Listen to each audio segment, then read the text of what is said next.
14वीं पुतली सुन्यना की कथा। राजा विक्रमादित्य अपने अद्वितीय गुणों के लिए प्रसिद्ध थे। वे न्यायप्रिय, दानी और त्यागी राजा थे, साथ ही एक निपुण शिकारी भी। वे निहत्थे भी हिंसक से हिंसक जानवरों का सामना कर सकते थे। एक दिन उन्हें पता चला कि एक सिंह जंगल में आतंक मचा रहा है और कई लोगों को अपना शिकार बना चुका है। उन्होंने सिंह का शिकार करने की ठानी और अपने सैनिकों के साथ जंगल की ओर निकल पड़े। जैसे ही वे जंगल में पहुंचे, उन्हें सिंह दिखाई दिया। राजा ने घोड़ा दौड़ाया और सिंह का पीछा किया, लेकिन वो घनी झाड़ियों में गायब हो गया। राजा विक्रमादित्य घोड़े से कूद पड़े और सिंह को खोजने लगे। तभी अचानक सिंह उन पर झपटा, लेकिन वे सतर्क थे। उन्होंने तुरंत तलवार से वार किया। झाड़ियों के कारण वार पूरी ताकत से नहीं हो पाया, मगर सिंह घायल होकर दहाड़ा और घने जंगल में ओझल हो गया।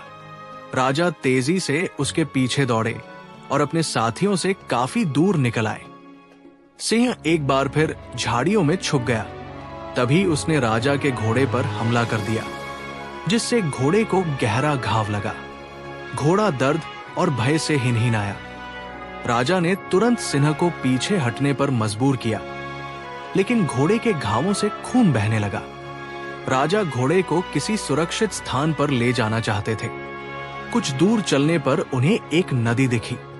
वे घोड़े को पानी तक ले ही जा रहे थे कि अत्यधिक रक्तस्राव के कारण घोड़े ने दम तोड़ दिया। राजा दुखी हो गए और वही एक वृक्ष के नीचे विश्राम करने लगे। अचानक उन्होंने नदी में हलचल देखी। दो लोग एक तैरते शव को लेकर आपस में झगड़ रहे थे।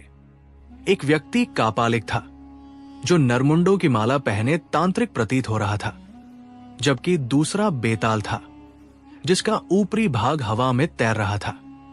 कापालिक ने कहा कि वो शव तांत्रिक अनुष्ठान के लिए आवश्यक है, जबकि बेताल ने उसे अपना भोजन बताया। दोनों राजा के पास न्याय मांगने आए। विक्रमादित्य ने 2 शर्तें रखी।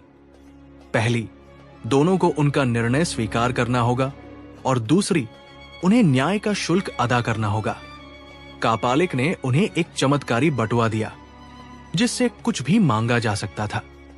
बेताल ने मोहिनी चंदन काष्ठ का टुकड़ा दिया, जिसे शरीर पर लगाने से अदृश्य हुआ जा सकता था। राजा ने बेताल को अपना मृत घोड़ा खाने के लिए दे दिया और शव कापालिक को सौंप दिया। ये न्याय देखकर दोनों संतुष्ट हुए और चले गए। रात होने लगी थी और राजा को भूख लगी।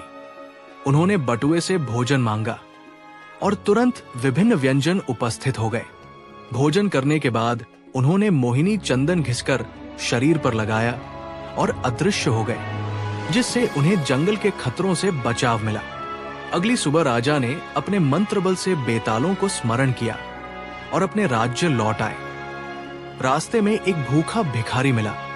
राजा ने दया भाव से उसे चमत्कारी बटुआ दे दिया, जिससे वो जीवन भर भोजन प्राप्त कर सके।